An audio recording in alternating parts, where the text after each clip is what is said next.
Tengah malam itu, rasa sakit menyerang Risa seperti sambaran petir yang dingin. Bukan lagi sekadar nyeri punggung bawah yang biasa ia rasakan selama 9 bulan terakhir. Ini adalah rasa sakit yang memuntir, memeras, dan menuntut perhatian mutlak. Ia mendapati dirinya terengah-engah, mencengkeram erat spray satin yang dingin, mencoba menghitung interval kontraksi. 7 menit, 5 menit, 3 menit. Ini dia. Bayi mereka, Adit, memutuskan untuk datang ke dunia. Kepanikan seketika membanjiri Risa, mengalahkan rasa sakitnya sesaat. Ia meraih ponsel di meja samping tempat tidur. Tangannya gemetar. Nama Bima, suaminya, bersinar di layar. Ini seharusnya menjadi momen yang mereka nantikan bersama. Momen yang mereka impikan sejak tes kehamilan itu menunjukkan 2 garis biru. Dering pertama. Tidak diangkat. Risa mencoba bernapas dalam-dalam, menerapkan teknik yoga yang ia pelajari. Sebuah gelombang rasa sakit baru datang, memaksa lengkungan punggungnya. Keringat dingin membasahi dahinya. Ia harus mencobanya lagi. Dering kedua. Kali ini, panggilan terangkat. Bima, ya Tuhan. Akhirnya, aku rasa sudah waktunya, kata Risa. Suaranya tercekat menahan erangan. Di seberang sana, terdengar musik dance yang keras, tawa riuh, dan denting gelas. Bima menjawab dengan suara sedikit cadel, terlalu keras untuk mengatasi kebisingan di sekitarnya. Waktunya apa, sayang? Aku sedang di luar. Di klub. Ada acara mendadak. Acara? Bima. Ini bukan acara biasa. Kontraksinya sudah setiap 3 menit. Aku butuh kamu sekarang juga. Kita harus ke rumah sakit, teriak Risa, memejamkan mata saat puncak kontraksi merenggut suaranya. Hening sejenak. Risa mendengar Bima menjauh dari kebisingan, mungkin mencari sudut yang lebih tenang. 3 menit? Risa, jangan berlebihan. Itu kan hanya kontraksi palsu. Yang penting aku sudah bayar kamar VIP di sana. Kamu bisa pergi besok pagi saja, balas Bima. Nadanya menunjukkan kejengkelan karena diganggu. Palsu bagaimana, Bima? Ini sakit. Ini asli. Aku tidak bisa menyetir dalam keadaan begini. Di mana kamu? Aku mohon. Aku takut. Air mata Risa sudah mengalir deras, membasahi pipinya. Rasa sakit fisik terasa berkali lipat ganda akibat rasa sakit hati yang mulai menusuk. Lalu, Bima berbicara lagi. Suaranya kembali dingin, tanpa setitik pun kehangatan atau kekhawatiran. Kali ini, Risa mendengar suara perempuan lain. Siska, cekikikan di latar belakang. Dengar, Risa, hari ini adalah hari penting. Siska ulang tahun.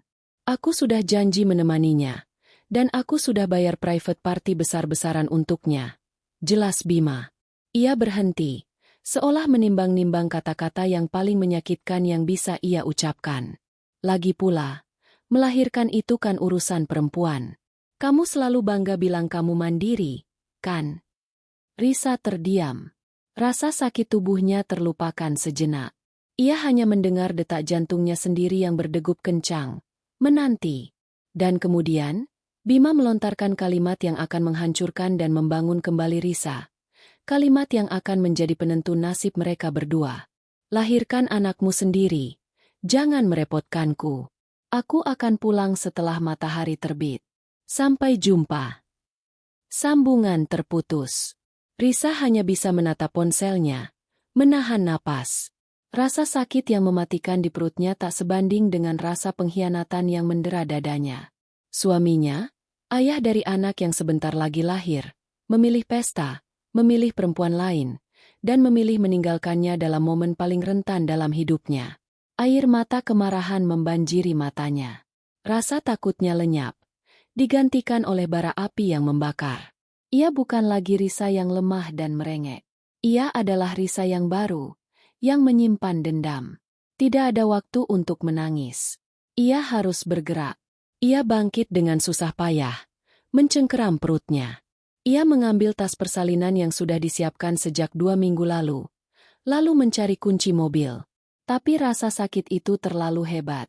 Dengan napas tersengal, Ia memencet nomor di ponselnya. Bukan nomor Bima, bukan nomor ibunya, melainkan nomor taksi online. "Halo, saya butuh dijemput sekarang," kata Risa, berjuang keras agar suaranya terdengar normal. "Rumah sakit Bunda Medika. Tolong, secepatnya. Saya mau melahirkan." Saat taksi tiba dan Risa berjuang masuk ke kursi belakang, ia menoleh ke arah rumah mewah mereka. Lampu kamar tidur mereka mati. Kosong. Sendirian. Di belakang mobil yang membawanya menuju rumah sakit, Risa bersumpah dalam hati, menatap bayangan dirinya yang refleksi di jendela. Ia akan membalas Bima, tidak hanya atas pengkhianatan ini, tetapi juga atas rasa sakit yang ia paksa tanggung sendirian. Pembalasan itu akan jauh lebih kejam, dan ia akan memastikan Bima menyesali setiap detik kata-kata yang baru saja ia ucapkan. Ruang bersalin terasa dingin, terang benderang, dan sunyi, sepi tanpa kehadiran yang seharusnya ada. Risa berbaring di ranjang, seluruh energinya terkuras habis untuk mendorong. Napasnya mengikuti irama instruksi perawat yang tenang. Wajah Bima, wajah yang harusnya berada di sisinya, memegang tangannya, memberikan dukungan, terngiang di benaknya, bukan dengan senyum bahagia, melainkan dengan tatapan dingin dan kalimat kejam di telepon. Setiap dorongan yang ia lakukan bukan hanya demi mengeluarkan sang bayi, melainkan juga demi membuang kekecewaan dan rasa sakit hati yang teramat dalam. Rasa sakit fisik adalah hal yang dapat ia atasi, tetapi rasa sakit emosional akibat pengkhianatan itu seperti infeksi yang menjalar, mengubahnya dari seorang istri yang mencintai menjadi seorang wanita yang menyimpan bara dendam. Akhirnya, suara tangisan memecah keheningan. Bukan tangisan sedih, melainkan tangisan kehidupan yang nyaring dan menuntut. "Selamat, Bu. Bayi laki-laki yang sehat dan tampan," ujar sang dokter dengan senyum lega. Saat perawat meletakkan bayi mungil, hangat, dan berlumuran darah itu di dadanya, Adit, nama yang sudah mereka sepakati, Risa merasakan banjir emosi yang tak tertahankan. Itu adalah cinta murni yang memadamkan semua rasa sakit dan lelah, namun sekaligus menguatkan tekadnya untuk membalas. Bayi ini adalah satu-satunya yang penting. Pengorbanannya, rasa sakitnya, dan kelahirannya dalam kesendirian ini adalah bukti keegoisan Bima.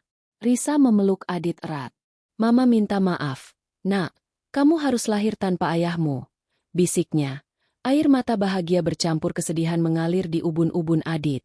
"Tapi Mama janji, kamu akan punya kehidupan terbaik. Dan Papa akan membayar mahal untuk ini." Setelah semua prosedur selesai, Risa dipindahkan ke kamar VIP yang mewah, kamar yang ironisnya sudah disiapkan dan dibayar lunas oleh Bima. Kemewahan itu terasa hambar dan mengejek. Pagi menjelang. Risa menatap Adit yang tertidur nyenyak di sampingnya.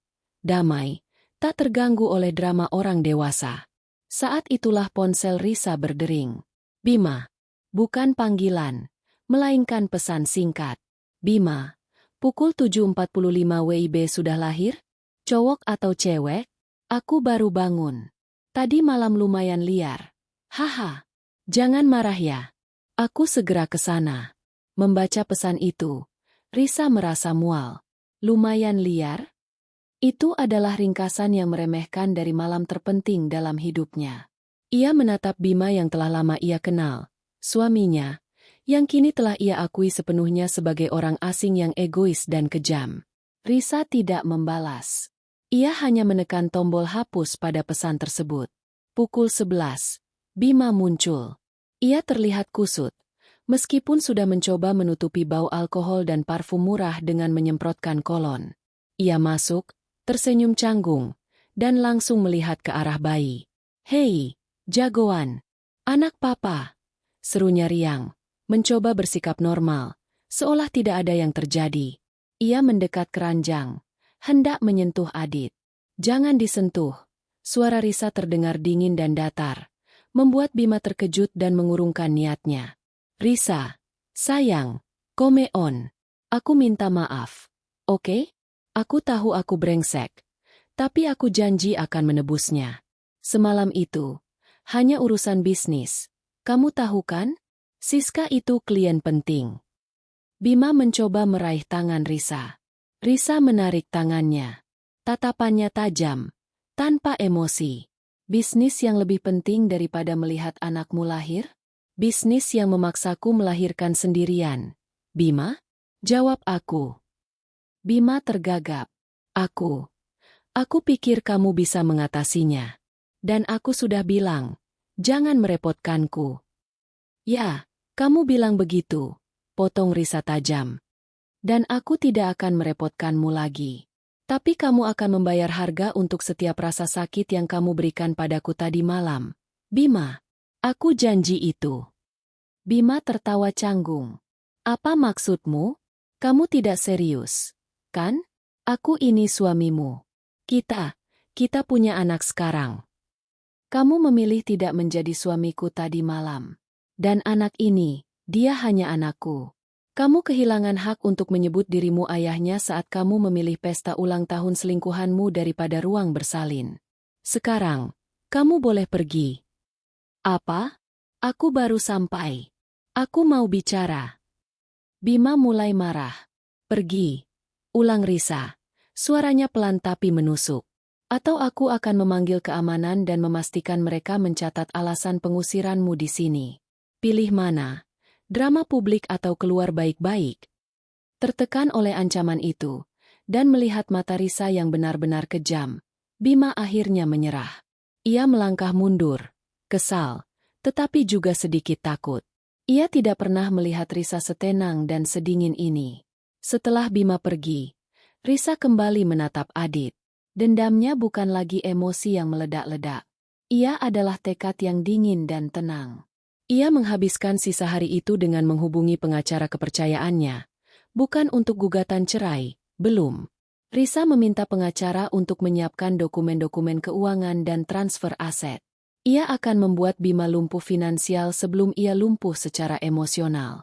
Pembalasan dendam tidak dilakukan saat marah. Pembalasan dendam harus direncanakan dengan hati yang dingin dan perhitungan yang matang, pikir Risa, sambil mengelus pipi putranya. Kau akan menyesal pernah mengucapkan kalimat itu. Bima, kau akan menjadi gelandangan yang sangat menyedihkan. 2 bulan telah berlalu sejak Risa melahirkan Adit sendirian. Rumah itu kini dipenuhi dengan kebahagiaan semu yang diciptakan Risa. Ia memasang topeng kesetiaan yang hampir sempurna. Topeng yang dirancang untuk membuat Bima merasa aman, dicintai, dan paling penting, lengah. Setelah insiden di rumah sakit, Risa tahu bahwa serangan langsung hanya akan membuatnya kehilangan kendali. Bima adalah tipe pria yang akan melawan balik, menggunakan uang dan kekuasaan untuk memutarbalikkan fakta. Risa harus menghancurkannya dari dalam, perlahan, seperti racun yang merusak organ vital. Bima merasa bersalah sekaligus lega karena tidak diusir secara permanen, kembali ke rumah dengan sikap hati-hati. Ia berusaha menebus kesalahannya dengan membelikan hadiah mahal untuk Risa dan Adit. Ia mengucapkan kata-kata manis yang dulu terasa tulus, kini terdengar hampa di telinga Risa. Sayang, aku sungguh minta maaf soal malam itu.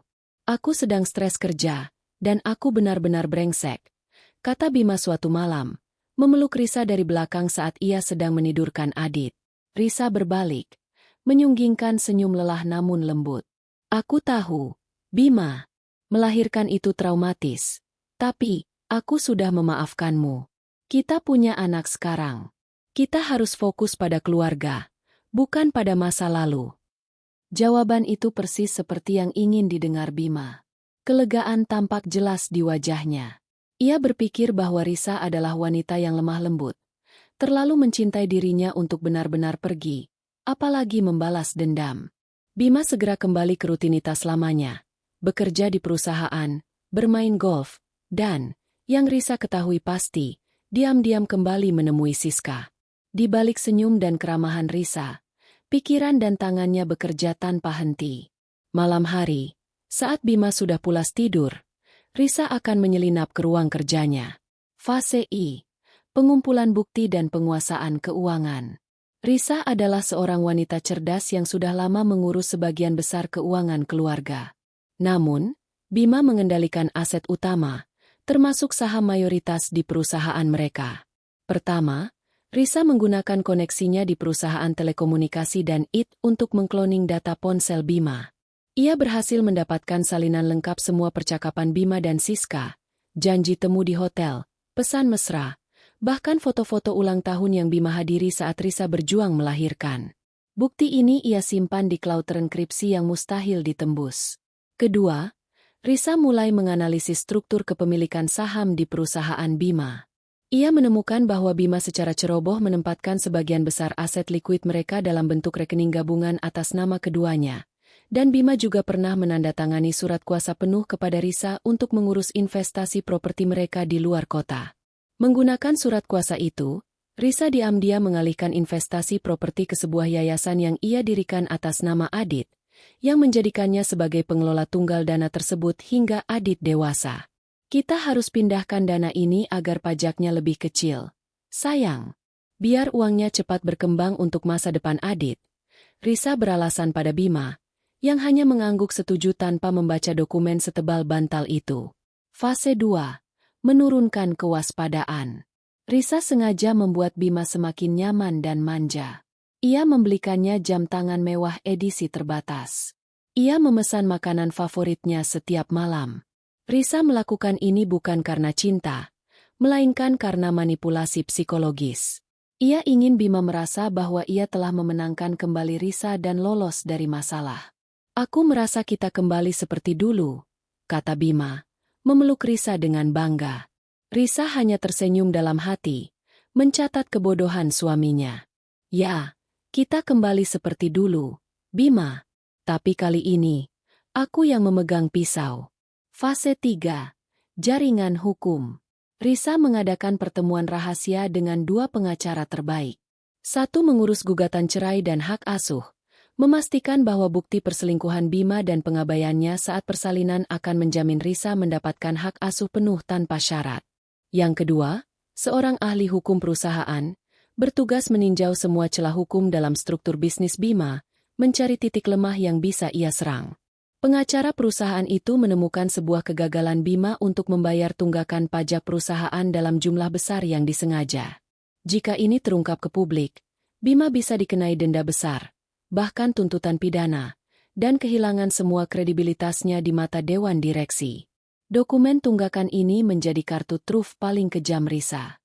Pada akhir bulan kedua, Risa duduk di ruang tamu yang hangat, ditemani tangisan Adit yang lucu.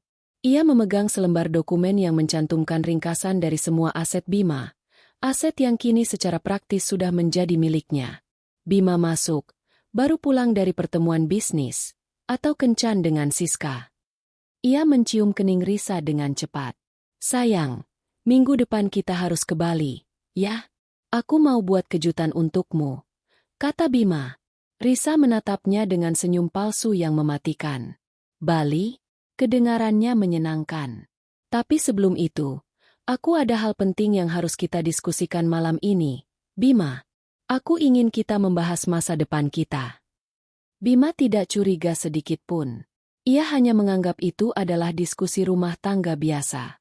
Ia tidak menyadari bahwa ia baru saja melangkah ke ruang penyiksaan yang disiapkan dengan hati-hati oleh istrinya. Di balik tatapan Risa, topeng kesetiaan itu retak, dan api pembalasan siap membakar habis segalanya. Malam itu, ruang tamu yang mewah terasa lebih sunyi dari biasanya. Lampu kristal memancarkan cahaya lembut, menciptakan suasana yang intim, kontras dengan ketegangan yang tersembunyi. Bima duduk di sofa kulit mahal, santai setelah makan malam mewah yang disiapkan Risa. Ia menikmati sebotol anggur merah yang harganya selangit. Ia benar-benar tidak menyadari bahwa ia sedang menikmati perjamuan terakhirnya sebagai pria kaya. Risa duduk di seberangnya, mengenakan gaun tidur sutra yang elegan. Ia terlihat damai, bahkan sedikit menggoda. Ia menidurkan Adit lebih awal malam itu. Jadi, sayang, soal masa depan kita, tanya Bima, tersenyum dan menyesap anggurnya. Mau liburan kemana setelah Bali? Maldives? Aku sudah lihat-lihat private villa di sana. Risa menghela napas, sebuah isyarat yang Bima salah artikan sebagai kelelahan. Liburan bisa menunggu. Bima, ada hal yang lebih mendesak daripada Maldives. Ini tentang perusahaan dan kepemilikan kita. Bima mengerutkan dahi. Kenapa? Semuanya baik-baik saja. Laba kuartal ini naik pesat. Risa mengangguk.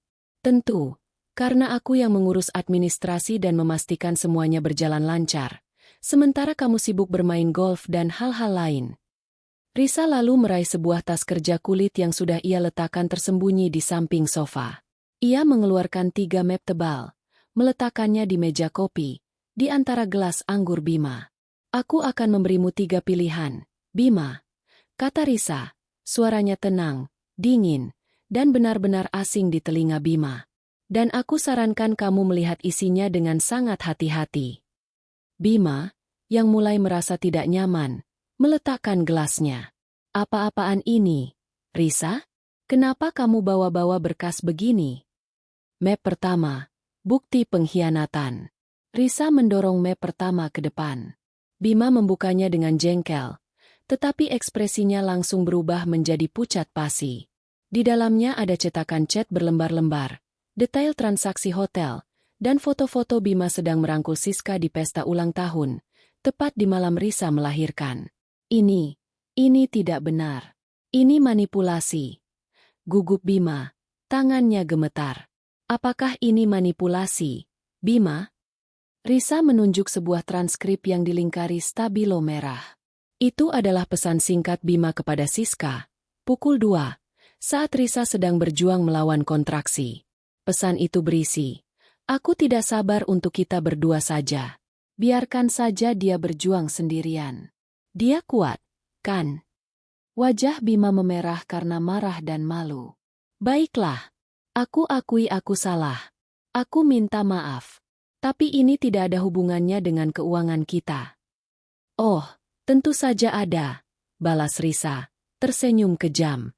"Map ini adalah amunisi utamaku untuk mendapatkan hak asuh penuh atas Adit. Menunjukkan ke pengadilan bahwa kamu adalah ayah yang tidak bertanggung jawab dan suami yang tidak setia. Gugatan cerai akan kuserahkan besok pagi." Map kedua, pengalihan aset. Sebelum Bima sempat memprotes lebih lanjut, Risa mendorong map kedua. "Ini adalah bukti betapa bodohnya kamu," cibir Risa. 2 bulan terakhir, saat kamu sibuk dengan bisnis, dan percaya bahwa aku sudah memaafkanmu, aku sibuk bekerja dengan pengacara dan notaris." Bima melihat isinya, dan keringat mulai membasahi pelipisnya. Itu adalah akta notaris yang menunjukkan pengalihan mayoritas properti atas nama Yayasan Adit yang dikelola tunggal oleh Risa. Itu juga berisi bukti transfer dana investasi besar dari rekening gabungan ke rekening pribadi Risa yang sudah ia buka sejak lama. Kamu ingat surat kuasa investasi yang kamu tanda tangani? Kamu terlalu malas membacanya. Sekarang, properti di Bali, Toho Hose di Jakarta Selatan, dan semua deposito utama, secara hukum adalah milikku dan Adit. Risa menjelaskan dengan suara tenang, seolah sedang membaca daftar belanjaan. Kamu hanya memiliki saham minoritas di perusahaan yang namanya masih atas namamu, dan sisa uang tunai yang mungkin ada di rekening pribadimu. Bima tersentak, bangkit berdiri. "Tidak, kamu gila. Itu harta kita bersama. Aku yang mencarinya. Aku akan gugat balik." "Silakan," tantang Risa, bersandar santai.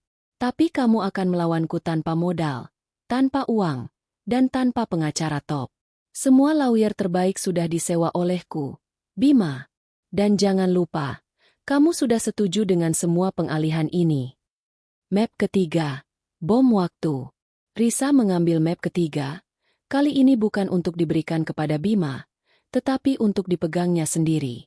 Tatapannya kini berubah, dari sekadar dingin menjadi mematikan. "Ini adalah kartu truf final," ujar Risa. Map ini berisi dokumen yang menunjukkan tunggaan pajak perusahaan dalam jumlah yang sangat besar. Jika aku menyerahkan ini ke kejaksaan, kamu tidak hanya akan kehilangan perusahaanmu dan menjadi miskin, Bima. Kamu akan dipenjara. Bima terdiam, kaku, dan ketakutan murni terpancar di matanya. Rasa marahnya menguap, digantikan oleh keputusasaan. "Risa, tidak, tolong. Jangan lakukan ini. Bagaimana aku bisa bekerja? Bagaimana aku bisa hidup? rintih Bima.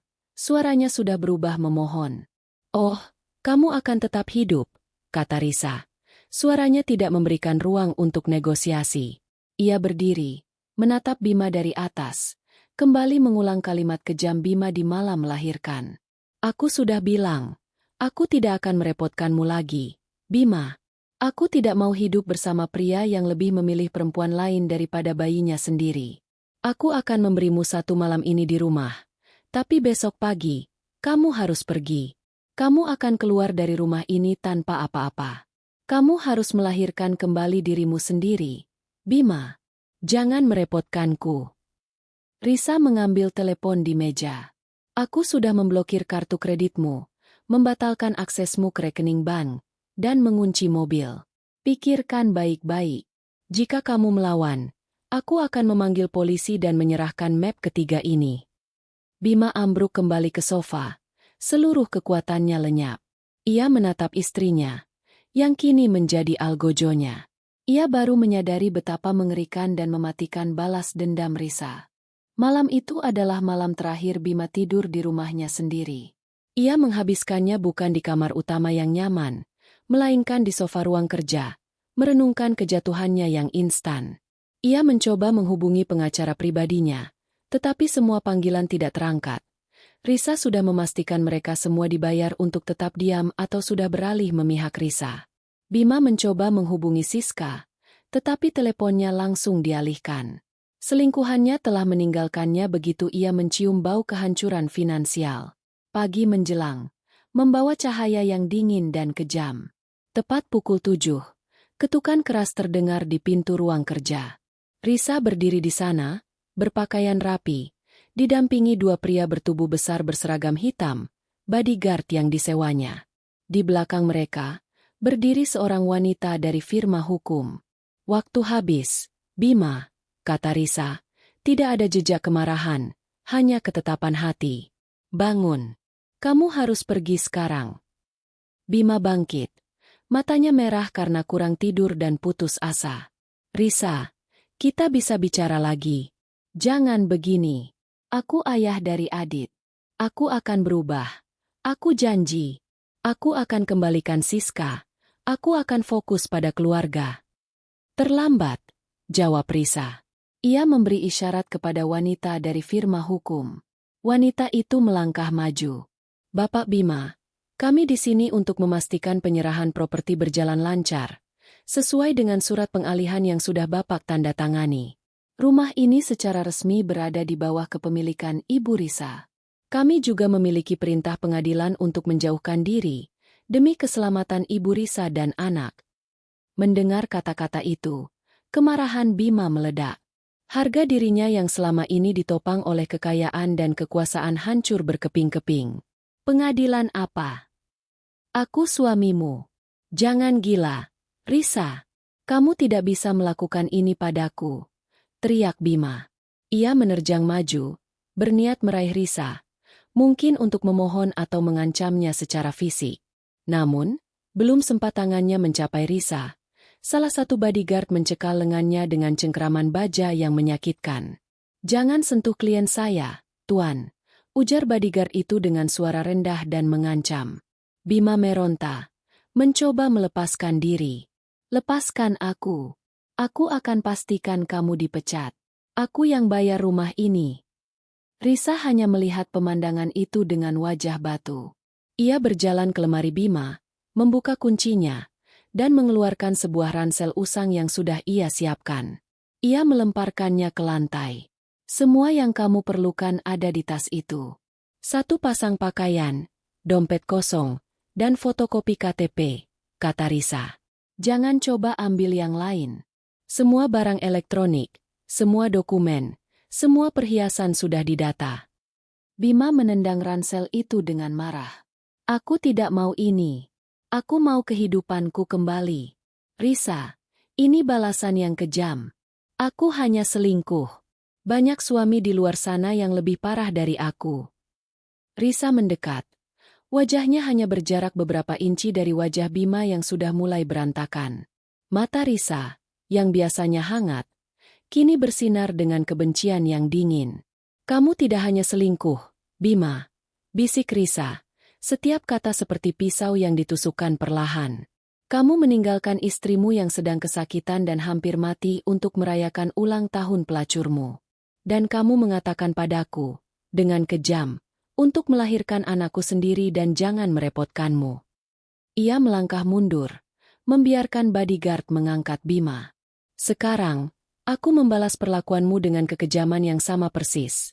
Lanjut Risa. Suaranya naik sedikit, penuh otoritas. Rumah ini tidak pernah menjadi milikmu sepenuhnya. Perusahaan itu dibangun dari koneksiku. Kekayaan itu ada karena aku. Kamu hanya topeng yang kubutuhkan selama ini. Bima diseret keluar dari ruang kerja, melewati ruang tamu, menuju pintu utama. Seluruh rumah, yang dipenuhi kenangan mereka, terasa asing dan memusuhinya. Saat mereka sampai di ambang pintu, Risa memberikan isyarat untuk melepaskan cengkraman pada Bima. Ini yang terakhir kalinya kamu berdiri di depan rumah ini, kata Risa, menunjuk ke jalan beraspal. Bima, yang sudah terpojok, menjatuhkan harga dirinya. Ia berlutut di depan Risa. Risa, tolong, jangan buat aku jadi pengemis. Aku akan tinggal di apartemen kecil. Aku akan kerja apa saja, asalkan aku masih bisa melihat Adit. Risa menatapnya, lalu tersenyum. Senyum yang paling menakutkan yang pernah dilihat Bima. Adit akan tumbuh bersama ibu yang mencintainya. Dan dia tidak akan pernah tahu bahwa ayahnya adalah seorang pengecut, pengkhianat, dan pecundang. Kamu memilih untuk tidak ada pada saat kelahirannya, Bima. Jadi, jangan merepotkan kami lagi dengan kehadiranmu sekarang. Risa lalu mengeluarkan sebundel uang tunai lusuh dari sakunya dan melemparkannya ke wajah Bima. Uang itu jatuh dan berserakan di lantai marmer. Itu uang taksi untuk membawamu menjauh dari sini. Sisanya, gunakan untuk makan siang. Sekarang, pergi. Aku tidak ingin melihatmu lagi. Didorong oleh para bodyguard, Bima terhuyung-huyung keluar. Ransel usangnya tersampir di bahu. Pintu utama rumah mewah itu dibanting menutup di belakangnya dengan suara yang memekakan telinga. Pintu itu seperti batas antara surga dan neraka, antara kehidupan yang ia kenal dan kehancuran total. Bima kini berdiri di jalanan, dalam pakaian yang mahal tapi kusut, menatap rumahnya yang telah direbut. Ia adalah seorang jutawan beberapa jam yang lalu. Kini ia adalah seorang gelandangan tanpa uang sepeser pun selain uang lusuh yang dilemparkan mantan istrinya. Ia telah kehilangan segalanya. Uang, rumah, anak, dan harga diri, karena satu malam yang penuh pengkhianatan. Saat Bima berjalan menjauh, ia tidak tahu kemana tujuannya. Tapi ia tahu satu hal, Risa telah memenuhi sumpahnya, dan pembalasannya jauh lebih kejam daripada yang pernah ia bayangkan. Bima berjalan tanpa tujuan. Ransel usang di bahunya terasa berat. Meskipun isinya hanya satu pasang pakaian ganti dan dompet kosong. Ia berjalan melewati jalanan perumahan elit yang ia kenal baik. Rumah-rumah mewah, mobil-mobil berkilauan, dan keamanan yang ketat. Semua itu dulunya adalah miliknya. Kini hanya pemandangan yang menyakitkan. Ia mengeluarkan uang tunai yang Risa lemparkan padanya. Hanya beberapa lembar ratusan ribu rupiah. Cukup untuk hidup 1 atau 2 hari. Uang itu terasa menghina. Bima, yang terbiasa menandatangani cek miliaran, kini diukur nilainya dengan uang receh. Awalnya, Bima mencoba menghubungi Siska. Ia yakin, setidaknya Siska akan memberinya tempat berlindung, mengingat semua uang yang telah ia hamburkan untuknya. Setelah berjalan kaki hampir 1 jam, ia berhasil menemukan sebuah warung internet yang murah. Dengan sisa uang di sakunya, ia membeli pulsa dan menelepon Siska. Halo, Siska? Ini aku, Bima. Aku butuh bantuanmu. Suara Bima terdengar memohon, jauh dari nada arogan yang biasa ia gunakan. Di seberang sana, suara Siska terdengar dingin dan terkejut. Bima, kenapa kamu telepon aku? Aku dengar kamu bermasalah. Risa gila. SIS. Dia mengambil semuanya. Aku diusir. Aku tidak punya tempat tinggal. Bisakah aku menginap di tempatmu sebentar saja? Sampai aku bisa mengatur semuanya. Pinta Bima. Siska terdiam lama, sebelum akhirnya tertawa. Tawa yang menusuk hati Bima. Maaf, Bima. Kamu pikir aku ini siapa? Aku bersama kamu karena status dan uang kamu. Sekarang kamu hanya gelandangan yang bau. Kamu pikir aku mau menampung beban? Aku sudah memblokir semua kontakmu. Jangan pernah menghubungiku lagi. Sambungan terputus. Bima tertegun. Ponsel murahan itu terlepas dari tangannya. Pengkhianatan Risa menyakitkan. Tetapi penolakan Siska menghancurkan ilusi terakhirnya. Ia adalah seorang pria tanpa nilai di mata dunia. Tanpa uang, tanpa cinta, tanpa tempat kembali. Hari-hari berikutnya adalah siksaan. Bima mencoba mencari pekerjaan. Ia mengunjungi kantor-kantor. Mencoba melamar posisi manajerial. Namun, ia tidak punya curi-culung vitae, CV, yang layak. Tidak punya pengalaman kerja, nyata, yang bisa dibuktikan, dan penampilannya yang semakin lusuh membuatnya diusir sebelum sempat menjelaskan. Siapa yang akan mempekerjakan seorang pria berusia 40-an yang terlihat seperti pecundang dan tidak bisa membuktikan kekayaan masa lalunya? Uangnya habis. Ia harus tidur di bangku taman. Malam hari terasa dingin menusuk. Bima, yang terbiasa dengan AC sentral, menggigil di bawah langit terbuka. Ia lapar. Rasa lapar ini adalah musuh baru. Musuh yang tidak bisa ia beli dengan uang. Suatu sore, saat ia sedang duduk di bawah jembatan layang, Bima melihat sebuah berita di ponsel lama yang ia temukan di tong sampah. Berita itu membahas tentang Risa, CEO baru yang mengambil alih perusahaan lamanya, mengubah citra perusahaan menjadi lebih bersih dan etis, dan meluncurkan yayasan amal atas nama putranya, Adit. Foto Risa di berita itu tampak memukau, memancarkan aura kesuksesan dan kekuatan. Melihat foto itu, amarah Bima kembali menyala, tetapi segera meredup menjadi keputusasaan. Risa tidak hanya mengusirnya, Risa menggantikannya, dan Risa melakukannya dengan jauh lebih baik. Puncaknya terjadi seminggu setelah pengusirannya. Bima yang kelaparan berjalan melewati sebuah restoran mewah yang dulunya sering ia kunjungi. Ia melihat ke dalam jendela kaca. Ada pasangan yang tertawa, menikmati makanan yang melimpah. Bima mencium aroma masakan yang membuatnya mual karena perutnya kosong. Ia akhirnya menyerah pada keadaan yang paling memalukan. Bima mengais makanan. Ia mencari sisa-sisa makanan dari tong sampah di belakang restoran itu. Saat ia menemukan sepotong roti basi, ia memakannya dengan lahap. Air mata mengalir di pipinya. Air mata dari seorang pria kaya raya yang kini harus memakan sampah. Kekejaman Risa bukan hanya tentang mengambil uangnya. Kekejaman Risa adalah memaksanya untuk menjalani kehidupan yang paling rendah. Untuk benar-benar merasakan betapa tak berharganya dia tanpa harta. Bima kembali ke bangku taman tempat ia biasa tidur. Penampilannya sudah benar-benar berubah. Rambutnya gondrong, wajahnya kotor dan ditumbuhi janggut kasar. Pakaiannya compang-camping dan bau. Tidak ada yang akan percaya bahwa pria menyedihkan ini adalah mantan CEO yang berkuasa. Saat ia memejamkan mata, Bima mengingat kembali malam melahirkan itu. Rasa sakit fisik Risa, tangisan memohonnya, dan kalimat kejam yang ia lontarkan. Lahirkan anakmu sendiri, jangan merepotkanku. Kini, ia dipaksa untuk melahirkan kembali dirinya sendiri dalam penderitaan. Dan rasa sakit itu jauh lebih menyakitkan daripada rasa sakit fisik. Bima menyadari bahwa ia telah memicu kehancurannya sendiri, dan Risa hanya menyediakan panggung yang brutal untuk eksekusi itu. Ia telah menjadi gelandangan yang mengenaskan. Sementara Bima merangkak di dasar jurang, kehidupan Risa justru mencapai puncaknya. Ia kini menjadi CEO perusahaan yang baru direstrukturisasi. Perusahaan yang dulunya dibangun di atas nama Bima, kini benar-benar miliknya. Risa tampil di berbagai majalah bisnis sebagai wanita tangguh yang menyeimbangkan karir dan perannya sebagai ibu tunggal. Risa tahu bahwa pembalasan dendam yang efektif bukanlah tentang melupakan, melainkan tentang menikmati konsekuensi yang diterima musuh. Ia tidak ingin Bima mati cepat.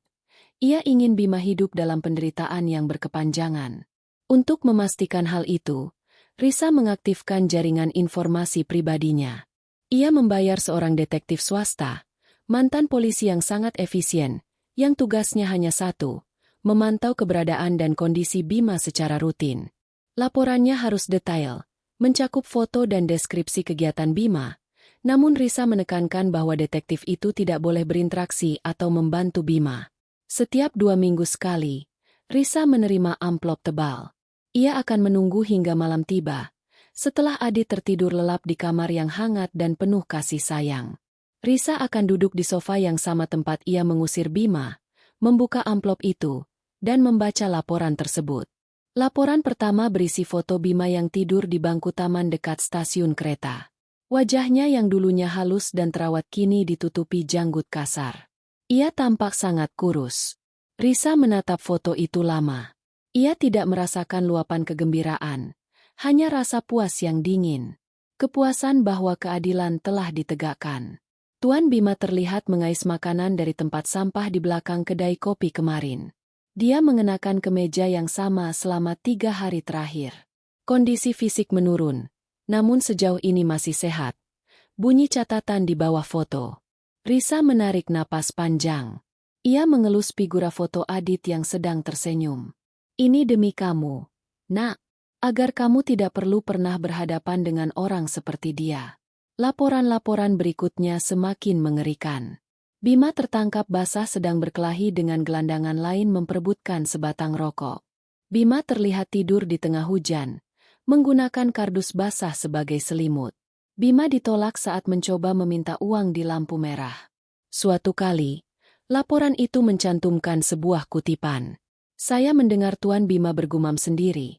Seharusnya aku membawanya ke rumah sakit. Seharusnya aku tidak mengatakan itu. Dia terlihat menyesal, Nyonya. Membaca ini, Risa merasakan sedikit gejolak dalam dirinya. Bukan kasihan, melainkan rasa ngeri akan kekejamannya sendiri. Apakah ini berlebihan? Apakah ia telah menjadi monster seperti yang ia tuduhkan pada Bima? Namun, gejolak itu segera ia tepis. Ia kembali mengingat dirinya yang kesakitan di kursi taksi sendirian, saat ia seharusnya didukung oleh suaminya. Ia mengingat tatapan mata Bima yang dingin saat mengucapkan kalimat, "Lahirkan anakmu sendiri, jangan merepotkanku." Tidak ada yang berlebihan untuk membalas trauma itu. Dia membuatku trauma saat melahirkan. Aku membuatnya trauma saat hidup. Impas, Risa meyakinkan dirinya. Risa menggunakan informasi ini bukan hanya untuk pemuasan pribadi, tetapi juga untuk perlindungan. Ia ingin tahu lokasi Bima agar ia bisa memastikan jalurnya tidak akan pernah bersinggungan dengan Adit.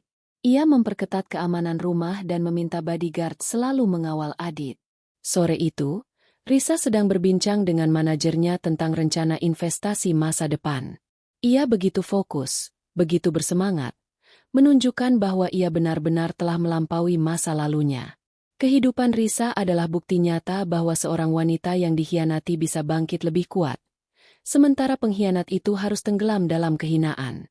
Saat manajernya pergi, Risa kembali membuka laci mejanya, mengambil amplop laporan terbaru. Bima kini berada di area pinggiran kota, dekat pelabuhan. Kondisinya kritis. Ia sakit-sakitan. Risa menatap foto Bima yang meringkuk dengan wajah bengkak dan demam. Inilah yang ia inginkan. Risa tidak menginginkan Bima mati. Ia hanya ingin Bima menjadi pelajaran yang menyakitkan. Pelajaran bahwa pengkhianatan di momen paling penting dalam hidup harus dibayar dengan harga yang paling mahal. Risa menutup amplop itu. Balas dendamnya telah selesai. Bima telah menerima konsekuensi yang ia tanam sendiri. Kini, Risa hanya perlu menunggu, mengamati, dan melanjutkan hidupnya yang indah, jauh dari bayang-bayang masa lalu yang kejam. Beberapa bulan berlalu. Risa telah sepenuhnya menyesuaikan diri dengan perannya sebagai CEO yang sukses. Kehidupannya mewah, terorganisir, dan fokus sepenuhnya pada Adit dan perusahaan.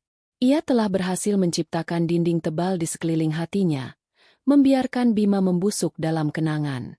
Suatu sore yang cerah, Risa memutuskan untuk melakukan hal yang jarang ia lakukan, bepergian tanpa pengawal dan sopir pribadinya. Ia ingin menikmati sore yang tenang, mengemudi sendiri di mobil sport barunya, sekadar melarikan diri sejenak dari dokumen dan panggilan konferensi.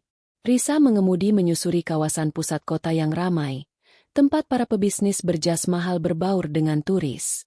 Ia berhenti di lampu merah di persimpangan jalan utama, menikmati musik lembut di mobilnya. Saat ia sedang menunggu, matanya tanpa sengaja menangkap sosok di pinggir jalan, di dekat tiang listrik. Sosok itu adalah seorang pria yang sangat menyedihkan. Pakaiannya kotor, robek, dan berbau. Rambutnya gimbal dan wajahnya tertutup lapisan debu tebal. Pria itu memegang sebuah gelas plastik kotor, mengulurkannya pada setiap pejalan kaki yang lewat. Rasa kasihan, naluriah, muncul di benak Risa. Ia bersiap membuka dompetnya untuk memberikan sedikit uang, seperti yang biasa ia lakukan untuk pengemis lain. Namun, saat pria itu menoleh sedikit, terkena sinar matahari, Risa membeku. Meskipun tertutup kotoran dan penuaan dini akibat kesulitan hidup, Risa mengenali tulang rahang yang tajam itu. Ia mengenali bentuk matanya. Mata yang dulu selalu memancarkan kesombongan, kini kosong dan dipenuhi ketakutan. Itu adalah Bima. Waktu terasa berhenti. Risa menatapnya dari balik kaca mobil yang gelap. Bima tidak mengenali mobil itu. Ia sibuk menunduk, menghindari kontak mata. Ia terlihat sakit, batuk-batuk kecil, dan kakinya terlihat pincang saat ia berjalan perlahan mendekati mobil Risa. Bima mendatangi jendela mobil Risa. Jarak di antara mereka hanya selembar kaca yang mahal. "Nyonya, tolong, sedikit saja. Saya lapar sekali. Sejak pagi belum makan." Suara Bima serak dan lemah.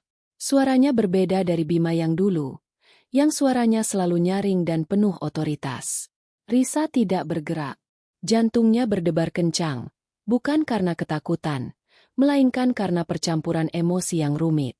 Rasa puasnya meluap, seolah ia baru saja memenangkan lotre terbesar. Ia telah berhasil mengubah seorang raja menjadi sampah yang meminta belas kasihan.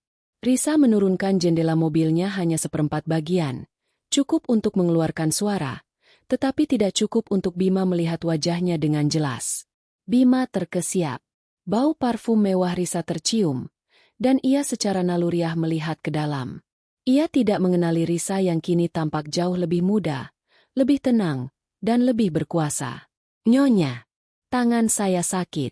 Sedikit saja, tolong." Bima memohon, mengulurkan gelas kotor itu lebih dekat. Risa menatap tangan Bima, tangan yang dulu selalu dihiasi jam tangan mewah dan memegang kendali perusahaan. Tangan yang menolak memegang tangannya saat ia melahirkan. "Aku tidak punya uang kecil," kata Risa. Suaranya telah ia ubah menjadi lebih dalam dan formal. Bima putus asa. Ia melangkah sedikit ke depan, dan saat itulah, ia melihat refleksi dirinya sendiri yang samar di kaca mobil. Lalu ia melihat sedikit detail wajah Risa, dan cincin berlian yang berkilauan di jari Risa, cincin pertunangan mereka, yang Risa tidak pernah lepaskan. Bima terkesiap untuk kedua kalinya. Kali ini lebih keras, seperti tersambar petir. Ia mundur selangkah. Matanya membelalak kaget dan ngeri. Ia menyadari siapa yang ada di depannya. "Risa? Risa, ini aku." "Bima," bisiknya. Tak percaya, mencoba mendekati jendela lagi. Air mata, yang ia tahan selama berbulan-bulan, kini mengalir deras di wajah kotor Bima. Ia berlutut di samping mobil, mengabaikan klakson dari mobil lain. "Risa, tolong. Aku tahu aku pantas mendapatkan ini. Tapi tolong, aku sudah diambang kematian. Aku tidak tahan lagi. Setidaknya biarkan aku melihat Adit. Risa, tolong. Demi anak kita." Bima merangkak mendekati ban mobil. Risa menatap Bima, yang kini berlutut di jalanan di depannya, mengemis seperti anjing liar. Ia melihatnya dengan hati yang kosong. Tidak ada kasihan, tidak ada amarah, hanya rasa hampa, seolah-olah Bima adalah objek di museum yang hanya ia amati. Risa membuka jendela sedikit lagi, dan berbisik, suaranya dingin sedingin es. "Jangan merepotkanku, Bima." Ia menutup jendela mobilnya dengan cepat. Lampu hijau menyala. Tanpa menoleh ke belakang, Risa menginjak gas. Mobilnya melaju kencang, meninggalkan Bima yang masih berlutut di tengah jalan, menjerit memohon.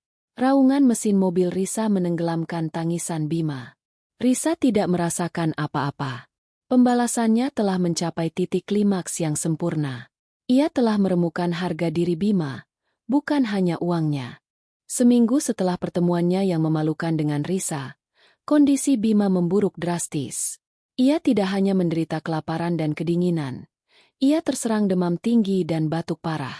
Ia meringkuk di balik tumpukan kardus di gang sempit yang gelap, di mana bau sampah dan air got adalah satu-satunya teman. Rasa sakit fisik kini bercampur dengan rasa sakit emosional yang jauh lebih parah. Penolakan Risa di lampu merah itu telah menghancurkan harapan terakhirnya untuk mendapatkan belas kasihan. Kalimat Risa, "Jangan merepotkanku," terngiang-ngiang di telinganya, sebuah gema kejam dari kekejamannya sendiri. Dalam kondisi yang hampir sekarat, Bima mulai melihat kilas balik kehidupannya.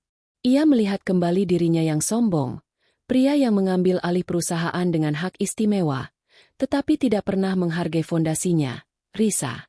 Ia mengingat bagaimana Risa, saat masih menjadi pacarnya, membantu merancang rencana bisnis yang membuatnya kaya. Ia mengingat tatapan cinta Risa yang perlahan meredup seiring dengan kesombongan dan perselingkuhannya yang tumbuh. Namun, yang paling menghantuinya adalah malam kelahiran Adit. Ia ingat pesta yang riuh, tawa Siska, dan suara telepon Risa yang gemetar menahan sakit. Ia ingat betapa mudahnya ia mengorbankan momen paling sakral dalam hidup mereka hanya demi kesenangan sesaat. Aku pantas mendapatkan ini," bisik Bima lemah. Air mata panas membasahi pipinya yang kotor. "Aku memang monster." Bima tahu ia akan mati. Demamnya tak kunjung turun, dan ia tak punya tenaga lagi untuk bangkit. Ia menyadari bahwa ia tidak takut mati, tetapi ia takut mati tanpa pengampunan. Ia ingin Risa tahu bahwa di ujung hidupnya, ia akhirnya menyesal. Bukan menyesali kehilangan uang, tetapi menyesali telah menjadi suami dan ayah yang jahat. Dengan sisa kekuatan terakhirnya, Bima merangkak. Ia mencari selembar kertas atau apapun yang bisa ia gunakan untuk menulis. Ia menemukan bungkus rokok kosong dan sebatang pensil pendek yang sudah patah. Tangannya gemetar hebat. Ia mulai menulis sebuah pesan di bagian dalam bungkus rokok itu. Pesan itu ditujukan untuk Risa. Ia menulis dengan susah payah. Setiap kata membutuhkan perjuangan besar. Isi pesan itu bukanlah permintaan untuk diselamatkan. Itu adalah pengakuan dosa. "Risa, jika kamu membaca ini, aku tahu sudah terlambat. Aku tidak minta kamu datang atau membantuku. Aku hanya ingin kamu tahu. Aku menyesal. Aku menyesal dengan seluruh jiwaku, karena aku meninggalkanmu sendirian di malam kelahiran Adit. Itu adalah kejahatan terbesar dalam hidupku. Kamu benar. Aku pengecut, pengkhianat, dan aku pantas mati seperti ini. Pembalasanmu sempurna. Aku memintamu melahirkan anakmu sendiri, dan kini aku harus mati sendiri. Aku mengerti sekarang. Jaga Adit. Dia tidak butuh ayah sepertiku. Maafkan aku." Setelah menulis pesan itu, Bima berusaha keras mencari cara agar pesan itu sampai ke tangan Risa. Ia tahu Risa masih memantaunya. Bima menyeret tubuhnya ke jalan utama terdekat. Ia menemukan seorang anak laki-laki yang sedang menjajakan koran. Ia memberikan kalung imitasi yang tersisa di lehernya, satu-satunya barang yang ia miliki yang memiliki sedikit nilai, kepada anak itu. "Tolong, Nak, berikan ini ke alamat ini." Bima menunjuk alamat rumahnya yang lama yang ia tulis di bungkus rokok. Katakan itu dari orang yang sangat menyesal." Bima ambruk di sana. Napasnya tersengal-sengal. Sebelum anak itu pergi, ia telah mengirimkan pesan terakhirnya ke dunia. Malam harinya, Risa sedang memeriksa emailnya. Detektif yang ia sewa mengirimkan laporan mendadak. Subjek berada dalam kondisi kritis. Baru saja menyerahkan sebuah pesan. "Anak kurir sedang dalam perjalanan ke alamat Anda." Risa menerima pesan itu di pintu utama. Hatinya sedikit berdebar. Ia membuka lipatan bungkus rokok kotor itu. Ia membaca tulisan tangan Bima yang gemetar. Saat ia selesai membaca, Risa terdiam lama. Ia tidak menangis. Ia tidak tertawa. Rasa puasnya kini bercampur dengan kesedihan yang samar, bukan kesedihan untuk Bima, melainkan kesedihan bahwa ia harus menempuh jalan yang begitu gelap untuk mencapai keadilan ini. Risa telah mendapatkan pengakuan yang ia butuhkan. Bima akhirnya memahami konsekuensi tindakannya. Ia telah mencapai titik terendah. Risa melipat kembali bungkus rokok itu, membuangnya ke tempat sampah dapur. Ia tidak akan menyelamatkan Bima. Ia telah memenangkan pertempuran, tetapi ia harus membiarkan proses alamiah pembalasan itu selesai. Aku tidak akan merepotkan diriku untuk menyelamatkanmu. Bima, kau sudah memilih jalanmu. 2 tahun telah berlalu sejak Risa menerima pesan pengakuan dosa Bima. Kehidupan Risa dan Adit berkembang pesat. Perusahaan mereka berhasil mencatat keuntungan signifikan dan Risa dihormati sebagai pengusaha wanita yang visioner. Adit kini berusia 3 tahun, tumbuh menjadi anak yang cerdas dan penuh tawa, sama sekali tidak terbebani oleh konflik masa lalu orang tuanya. Risa telah memenangkan segalanya: uang, kekuasaan, dan, yang terpenting, cinta dan hak asuh penuh atas anaknya. Ia menjalani kehidupan yang sempurna di mata dunia. Namun, di dalam dirinya, terdapat ruang kosong yang dingin. Pembalasannya telah selesai, tetapi ia menyadari bahwa kekejaman yang ia berikan juga meninggalkan bekas luka permanen pada jiwanya. Suatu pagi, Risa sedang sarapan dengan Adit ketika ia membaca berita lokal kecil di halaman belakang koran. Judulnya samar. Pria tak dikenal ditemukan meninggal di pelabuhan karena hipotermia. Artikel itu menyebutkan bahwa pria tersebut, diperkirakan berusia 40-an, tidak memiliki identitas dan dimakamkan secara massal. Risa tidak perlu laporan detektif untuk tahu. Itu pasti Bima. Anehnya, tidak ada luapan emosi. Tidak ada sorak-sorai kemenangan. Hanya keheningan yang menyesakkan. Pria yang pernah menjadi suaminya, ayah dari putranya, telah berakhir dengan cara yang paling mengenaskan. Risa telah berhasil mengubah jutawan yang sombong menjadi mayat tak dikenal di pinggir jalan. Siangnya, Risa membatalkan semua jadwal rapatnya. Ia menyuruh pengasuh menjaga Adit dan pergi sendiri. Ia tidak menuju ke pemakaman massal yang disebutkan di koran. Ia menuju ke gang sempit tempat laporan terakhir detektif menyebutkan Bima sering berkumpul, tidak jauh dari pelabuhan. Risa memarkir mobilnya beberapa blok jauhnya. Ia berjalan pelan, mengenakan pakaian desainer yang mencolok di lingkungan yang kumuh itu. Ia menemukan gang itu. Bau got dan sampah menyengat. Di sudut, ia melihat tumpukan kardus basah yang lusuh, mungkin tempat Bima menghabiskan malam-malam terakhirnya. Risa berdiri di sana, menatap kardus yang kotor. Inilah akhir dari pria yang pernah berjanji akan menjaganya selamanya. Ia telah memilih Siska, memilih pesta, memilih keegoisan, dan akhirnya memilih kehancuran. Kau memilih jalanmu, Bima, bisik Risa ke udara dingin. Dan aku hanya memastikan tidak ada yang bisa menghentikanmu berjalan di atasnya. Risa tidak merasakan penyesalan atas tindakannya. Ia membenarkan setiap transfer aset, setiap panggilan blokir, setiap penolakan dingin. Semua itu adalah pertahanan diri, harga yang harus dibayar Bima atas rasa sakit yang ia sebabkan. Jika Bima tidak meninggalkannya sendirian saat ia melahirkan, ia tidak akan pernah berubah menjadi algojo. Namun, ia merasakan kehampaan yang tak terduga. Balas dendam memang manis, tetapi balas dendam yang kejam terasa dingin dan meninggalkan rasa logam di lidah.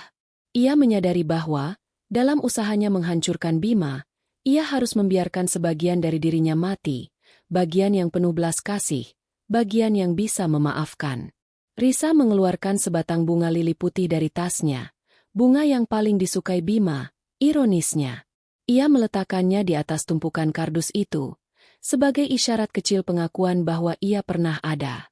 Ini bukan tentang balas dendam, Bima, katanya lagi, suaranya lebih keras sekarang. Ini tentang harga untuk Adit. Aku memastikan dia tidak akan pernah hidup di bawah bayang-bayang ayah yang egois. Kau yang menyerah pada anakmu. Dan aku yang memegang kendali atas nasibmu. Ia berbalik, tidak lagi menoleh ke belakang. Ia meninggalkan gang itu, meninggalkan bau busuk dan kenangan pahit Bima. Kembali ke mobil, Risa memejamkan mata sejenak. Ia telah menyelesaikan bab tergelap dalam hidupnya. Bima telah terhapus sepenuhnya. Ia menyalakan mobilnya, meninggalkan daerah kumuh itu menuju rumahnya yang megah. Ketika ia sampai di rumah, Adit berlari ke arahnya dengan tawa riang. "Mama! Mama!" seru Adit, memeluk kakinya. Risa membungkuk, memeluk putranya erat-erat. Kehangatan tubuh Adit, tawa polosnya, adalah satu-satunya realitas dan penebusan yang ia butuhkan. Ia menyadari bahwa ia mungkin telah menjadi kejam dalam pembalasannya, tetapi ia menjadi kejam untuk melindungi hal yang paling berharga. Mulai sekarang, Risa berjanji pada dirinya sendiri, ia akan fokus pada kehidupan. Ia akan menggunakan kekuatan dan kekayaannya untuk membangun masa depan yang aman bagi Adit. Ia akan menjalani hidupnya dengan kemandirian yang luar biasa, didorong oleh bekas luka masa lalu, tetapi tidak lagi dikuasai oleh bayang-bayang Bima. Ia berhasil. Ia membalas dengan kejam. Dan kini, ia akan hidup dengan konsekuensi, sebagai wanita yang luar biasa kuat, dingin, dan bebas.